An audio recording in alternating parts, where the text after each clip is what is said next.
TDX's strongest tower is basically the one that can do the most damage in the shortest amount of time, and it's been unanimously decided that Refractor is the strongest tower.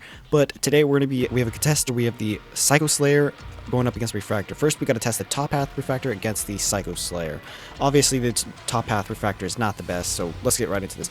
The Psycho Slayer has an amazing cost price of only 3,000 to place and some crazy DPS of 83 on level 2, whilst the Refractor is obviously insanely more expensive at 20,000 coins to place. But first off, we have Psycho Slayer, which does have an ability where he can fly up into the air and then slam down on enemies, and I'll be discussing the damage that all of these abilities do. He also has railguns and a mortar on the last upgrade, but the amazing thing about this jumping power is he can just fly up and basically decimate anything within the vicinity. But first off, or second, we have the Refractor top path. This path is good for handling Swarm if it was good, but obviously top path is basically useless because he has like 0 HP basically for a tower that costs this much, and his damage is subpar because even when he splits the damage to other units, it still reduces a percentage of that damage. He does do 666 damage at level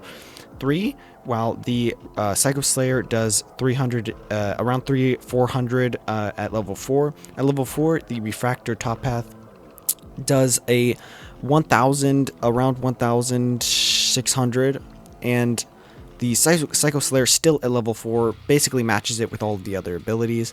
And once you have the Psycho Slayer maxed, he gets a mortar that does 15,000 damage, and at max level, the Refractor top path does 1,800 damage, but it is around the same price as the Psycho Slayer, and that is not worth it compared to the Psycho Slayer. The cost efficiency for the bottom path Refractor is like way worse than the top path, especially because you can place about 4 Psycho Slayers for the same price as like one top max bottom path Refractor, and you can only place 4 Psycho Slayers in solos, but you can place up to 8 in quads. But you can also place up to 13 Refractors as solos, and I'm pretty sure more in squads.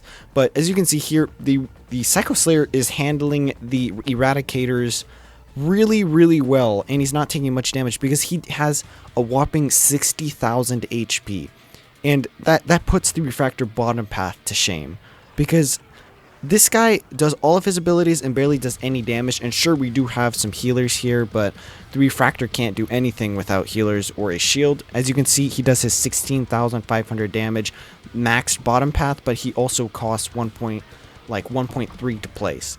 The Psycho Slayer has bullet, explosive, and melee damage. His slam attack level 5 does 5,000 damage. His railgun attack at level 3 does 4.5 thousand. And all of his other, like his rocket attacks, does 2,000 with 6 burst, and then mortar with 15,000 damage.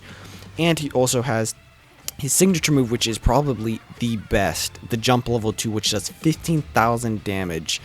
And the damage, all this together, equals 9,466.67 damage per second.